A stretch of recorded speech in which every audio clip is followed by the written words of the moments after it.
Very good. Thank you very much. Welcome to the Languages Pedagogy Podcast. Today, I have another wonderful guest. I'm so excited about today because this is something that I was actually thinking about and I didn't know actually how to do it or who can actually help me out with this information, with this topic that we're going to be talking today.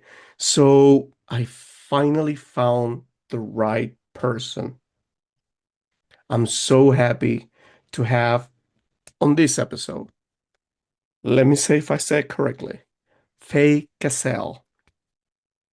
Correct. Oh, I got it. Point. So welcome to the Languages Pedagogy Podcast, to this little corner where I share good news, positivity in regards of languages, education, and pedagogy. So welcome. Please let the Thank you. audience know who you are, your name, what you do. Sure. Yes. So my name is Faye Casell. I'm what's called a certified academic language therapist. I'm a licensed dyslexia therapist. I am currently working through my social media, my website, online at homereadingcoach.com. And I've been a public school teacher, special educator for 20 something years. And when my son was born, he had a lot of developmental delays. And I knew that we were going to be on the lookout for dyslexia or some sort of language based Hmm. learning disability or something that was going to impact reading just because his speech had been so impaired and there had been so many motor issues. And sure enough, he did need help. And I was able to kind of utilize a lot of my special education strategies to give him a boost. But what I wound up doing was getting enrolled in a dyslexia therapy program. And so I have been working with kids with dyslexia and language based disabilities for several years, both in public school and private school. Hmm. But now what I'm doing is I am working directly with parents who want to, for whatever reason, economic access, provide the intervention at home themselves. So I am teaching them Wow. how to teach dyslexic kids to read. Because I would imagine maybe you've discussed this on your podcast, but there is a literacy crisis in the United States, but also globally. Definitely. And the kids with dyslexia have been the hardest hit and the most left out. They're not getting served. Yeah, and it is like that. It's not only in the United States, it's globally. I've actually Yes. had the privilege to travel the world and see it myself firsthand, the problems that we actually have with dyslexia and how it's poorly treated. It's not actually treated like in the way it has to be. It, they're Right. not given the right attention, I would say. That's what actually comes to my mind. I mean, they just see it just like a normal stuff, or they just don't care, I It's think. so probably about 1 in 5 people have dyslexia. In the United States, of that 20%, probably only 20% of those are actually getting services and identified through their school. I think the problem is so layered. The United States and definitely much of the English speaking world has not been teaching reading in a way that's aligned with the science of reading and brain science. We've in fact gone completely against it for several Hmm. decades. And so now not even touching kids with dyslexia, by the time kids are sort of in fourth, fifth grade here, over half of them are not reading proficiently. And so just our most foundational layer Yeah. of classroom wide, grade wide instruction has not been sound. And so the the identification of children who have significantly impacted reading struggles have just been swept under the rug, or Well, kind of waiting until it's terrible enough to finally give it some exactly. services. And you know what brain science says is that if you intervene when a child is about 6 years old, you can get them to proficiency and then to maintain it for the lifespan with about a 90% success rate, 90 to Well, 95. Whereas if you wait a couple of years, which is what happens in the United States, yeah. it can take 4 times as long, and the success rate drops to half, to about 45%. So Hmm. it's really hurting a lot of kids. Definitely. I mean, that statistics actually scares a lot. It's like a It, horror movie. it's terrifying. It's Yeah. terrifying, and I don't really understand why it's become acceptable to, or it's always been acceptable to say, oh, well, I don't know how to Yeah. teach kids with dyslexia. Because Yeah. the fact of the matter is that only 30% maybe of the population are going to just pick up reading without it wouldn't matter what you threw at them. They will catch on. But True. everybody else needs a more systemized approach. And so what the way that I teach dyslexic kids to read is fine and applicable for everybody, but for some it's truly essential. And so Hmm. it doesn't really make sense that we don't just start there, and try to hit everybody across the board. It's become this specialized thing where it's been maintained as a specialized thing. And that's why I'm doing what I'm doing, is because these families in the United States and in the English speaking world, and I'm sure all over, um, their kids aren't being qualified for services. They're having to go privately, and they can't afford it, or they have to make decisions about emptying their savings or their retirement, Exactly. so that they can get their kid taught. So That's it's actually becoming sounds really too sad burden. actually, and it's pretty bad actually that it's treated like if it's common. It's just something simple, It's not something like very important. It's not like that, And while I was actually preparing a couple of questions actually to discuss with you, I was checking on some of the statistics, and you're actually bringing now some of the statistics that happens in the United States, but there are some countries in Southeast Asia, in Asia in general, Mhm. and one of the biggest problems that I found out there is that most of the teachers are not qualified even to teach. So Yeah. is it something like that, what it's happening in the States? Is it something that like empowerment? I mean, teachers, they don't want to do it. Why? Because they say, oh no, no, send them somewhere else. I mean, they need a specialized teachers or something like it. But do you think is it something Yeah. like that? So teacher preparation has been a big issue. There are still colleges of education that are teaching incorrect sort of reading strategies, what we call The a typical three ones. cueing system, and it doesn't work. And they've been debunked.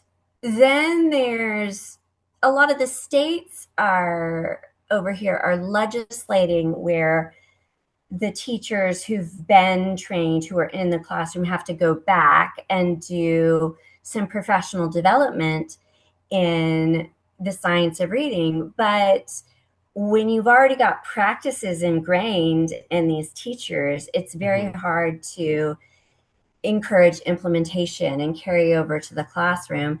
You've got a lot of states, and about 70% of school districts in the United States, that are still buying curriculum that are not aligned with the science of reading. So the Wow. materials that are given to the teacher, the training that's given to the teacher, the materials that's given to the teacher are not appropriate.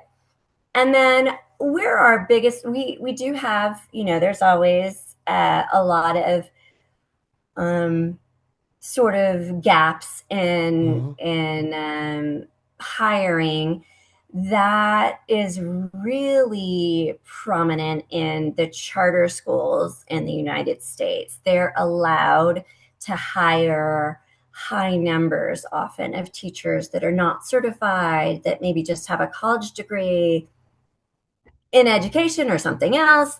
Huge. Um, Oh, so there, there's just such a knowledge gap there too. So it really is. There's so many layers. yeah, Um, just to name a few. I mean, but this is very powerful actually. I think this is another one, and this is one of the main ones I would say. I don't want to actually put the blame on teachers or something like that because all of us actually are mm, trying to make a living and all want to try to make the best, But I think we gotta put a little bit more effort in learning, in trying to prepare ourselves a little bit more. You know, Life is changing, and we gotta actually change with them. So we gotta actually yes, keep evolving and learning because everything yes. changes. Back in the days, we never. I mean, I gotta actually just mention something that one of the other teachers, Andrea Bittner, who was here in a podcast show as well, she said a decade ago or 2 decades ago, we were not talking about multilingualism, but now Mm, it's a common topic. And same thing happens over here with the reading literacy. It's also part of it, and everything is changing, is evolving, and we got to actually yes. get to it. And that's the other Ye- part. And teachers need to actually work a little bit more. I know there are more things behind, and it's easy to say it's like a love story, but no, I mean there are more struggle behind and all that.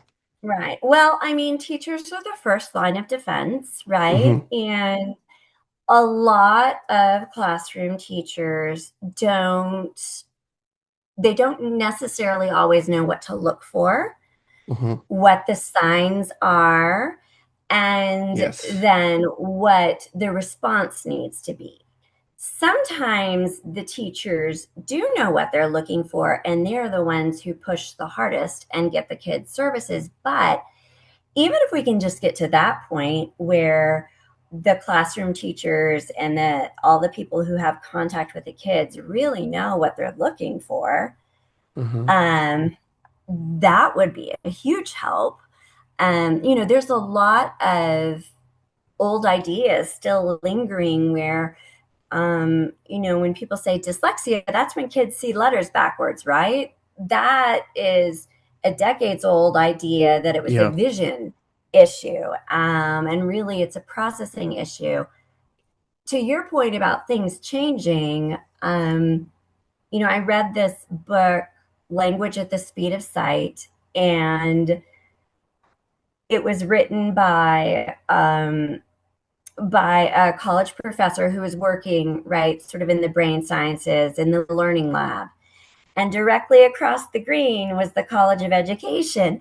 Wow. And he said, we're in here scanning people's brains as they're reading, and we know what the brain is doing. And the College of Education is across the way teaching things that run completely against what we're doing here. And there is this huge disconnect in bringing the information together. Teachers really need that information, and it's just shocking that there's this, within one Hmm. institution, the information isn't transmitting and translating into practice that can be utilized. Yeah, and that actually hits a lot because it's like I don't know what the education department or the education bureau, whatever it is, they're just actually working under a curriculum, but they're forgetting completely about the neuroscience behind it. It's like they're just Mm-hmm. watching one side, but not the other one. I mean, and we gotta actually put them together. It's like it doesn't work actually just individual. No, it really has to be an integrated kind of looking at the child holistically. Exactly. No child's going to learn unless they feel safe and cared for. You have to care about their feelings and their thoughts as much as you care about their ability Mhm. to, solve an equation. Yeah. Some schools and some leaders and some districts, have that as a priority. But it's really challenging. And then the other thing is that in Louisiana really pushed kind of a knowledge building curriculum, and they've had some interesting Mm. outcomes because one of the things that's happened in reading education is that we're trying to teach discrete skills like with reading comprehension. Here's the author's purpose. Let's find the main idea. Let's Oh, do this. And really we want to be going deeply into understanding the content areas and weaving the comprehension strategies throughout that, and being explicit, but they're not standalone. We don't just say today we're going to practice finding the main idea or something. So, definitely. yeah, yeah, That's another one. Oh, Jesus. So many things actually to talk about that. Oh my goodness. I feel like yes. we're not gonna end here. So literacy crisis, or we're talking about that, and that's the main topic today. So why do so many children reach first grade already behind in reading? So, there are a lot of things that can happen before kids get to school in first grade. If a child has any kind of language or speech delay, they're Hmm. immediately at risk. And I mentioned before that about 1 in 5 kids have, or anyone of the Yeah, population has dyslexia. But if you have a sibling, a parent, that number jumps yeah, yeah. substantially. Um, so then we have, not all kids have access to high quality early childhood education. So when they come to school in kindergarten, hopefully they know most of the alphabet or many Hmm. letters of the alphabet, upper and lower. They're starting to hear the sounds, but the most those foundational things like doing nursery rhymes and songs and really focusing on oral language, um, is the foundation where reading skills come in. And certainly with more and more kids um, utilizing electronics and different things sooner that just sort of take away the human interaction, Yeah. language skills can decline, and that directly impacts reading skills. You know, So, this is the point. And let me shock you a little bit. I work in a kindergarten as well, and I mhm. actually there I love it. I'm actually look like a little bit of a monster, but when I'm with the kids, I'm like a little monster there. So I remember one of I mean, it was last year. The principal, she just actually just came to me and she was like, "Mike, please, we're not gonna be teaching reading anymore." Why is that? Oh no, we don't need it. We only need speaking. That's it. Doesn't matter if Mm, they mm, read or not. mhm. Don't you think is a reality that can also affect kids later? The not starting it in kindergarten? Yeah, Is that what you're asking? yeah, Um, you know, I would say that the first grade year is a really good open window. There are countries, and you would know this, that delay the start of reading. However, they have very phonetic, very reliable language structures. You're talking about Chinese for yes. you, where you're Chinese speaking right students, now, yeah. and Chinese I don't students know enough about and Russian Chinese. students.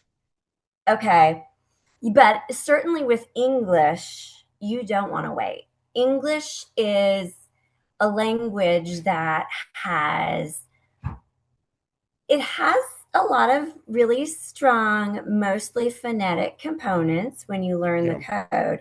However, we have brought in so many words from the Norman invasion, from the Greeks, Mhm. influence on the sciences, the Anglo Saxons, that it's it's a complex language, and I don't mean to say that other languages aren't complex, because they certainly are, but some languages are very reliably phonetic. Yeah. Every time you see this letter, you say this sound. When you see the letter A in English, it can have any of 5 sounds. So you do need to start sooner, I think. So then, for you, then in this case, as being the expert here in reading, you're the reading coach here. What's the perfect age for kids to start like getting immersed into the reading world, literacy, and all this? I mean, birth, from in the sense that you want to always be talking to kids, always telling stories, reading stories, playing with words, playing with sounds. Um, there was a study even a few decades ago, I want to say, in the United Kingdom, where um, professionals started to see a decline in speech skills of young children. And they realized that it coincided with the design of the stroller. The pram or the stroller used to face the adult. And so there was a lot of back and forth conversation, cooing. And once the child turned away, Hmm. the language skills started to drop. So that's the foundational piece. Certainly, by the time that you're 3 and 4, really want to be pushing all of those um, kind of wordplay, sound, rhyme sort of things. And usually, the first letters in letter sound correspondence that kids learn are the letters of their name or their family, sibling, things that are going to be really important to them, that are really valuable for them to know. So, those are some really nice things too, as you're looking for signs that, that's the M for mommy and that sort of Hmm. stuff, recognizing it in um, different kinds of print, that sort of thing. You want to be exposing them to that as they're Of going course. into kindergarten. Got it. um, yeah. So, And then it's 6 years old, 5.5, 6 years old, they'll be getting a more explicit, mm, this is this letter, this is the sound instruction. And it really just has to be sequential and build upon previous learning.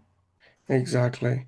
Totally agree with that. Now, but now addressing a little bit to parents, because you said that actually from birth, okay, so parents have to do the first job at home. So parents need Oh, to give sure. the first instruction. And this is again, we were talking a little bit at the beginning about the responsibility of teachers to get the proper training and Hmm. get more serious in that sense. Let's put them in that context. But Yeah. also parents, they need to know a little bit. But let's be honest. I mean, not all the parents are patient enough to check or to evaluate. And here in this podcast, I have also parents, and they were actually the ones who told me, I would like to know about this. How can I know that? I don't know. Nobody teaches me this. I mean, but right now in the era of Mm, information, we got everything there, in the palm of our yeah. hands. But We do. We do. what are the early warning signs that parents and Sure. teachers usually ignore? So early signs that you definitely want to look out for that are not, let's wait and see, is first of all, if a parent or a sibling has a history of reading struggles, you want to be laser focused Hmm. on that. Um, if kids can't hear rhymes, produce rhymes, identify rhymes, that's a good warning That's a huge sign. one.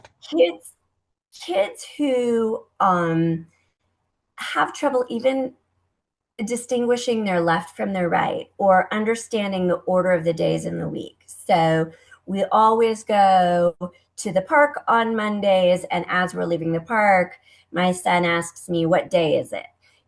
So just kind of keeping track of those sorts of things. Excuse me. Uh, some other things would be showing any kind of resistance to being around print, not being able to orient a book.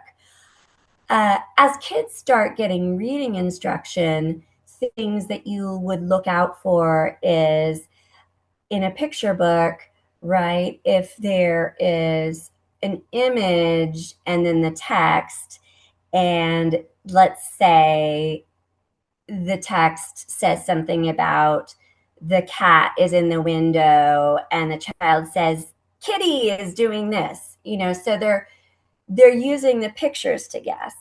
The flip side of that might be that they read the word wrong, but they're guessing based off the first letter. So instead of the word home, for example, they say house. So looking for those clues of where they might be guessing is a very good indicator as well. And I've got a lot of information on my website, homereadingcoach.com, and on my YouTube, Teach My Child to Read. And there's so much out there. In fact, one of the things for English speaking families that I have that I can share is, which they can get on my website, is something I wrote, just sort of a mini ebook called the Parents Roadmap, or the Dyslexia Roadmap for Families. And it goes through a lot of those early warning signs once they've started learning, things to look for. There's in English, many kids have letter confusion. That is a typical development, but they often outgrow it around 6, 7 years old. So if your child is 7 and still getting their B's and D's and P's and Q's and J's confused, that's a big sign as well. So there are so many, and it really, we now know that you can reliably identify dyslexia with about 92% accuracy at age 5.5. So that can even be before a lot of formal reading instruction, because a lot of it has to do with hearing the sounds in words. It starts on an oral language level. Another big sign that you'll see here is where the recall and the pulling back of an everyday word is a little bit challenging, that word retrieval, and perhaps the word is phonetically similar or in a similar category, but not quite right. So, for example, talking about the washing machine, but accidentally saying refrigerator, dishwasher. You're still in that category of appliance, but you don't have it right. I worked with an assistant teacher who was dyslexic, and it was very common for her to be off by kind of a sound in a word. She meant to say whole, but she said whale, or, when she was reading, or meant to say, admission, but she was saying tuition. So there are some common phonetic elements.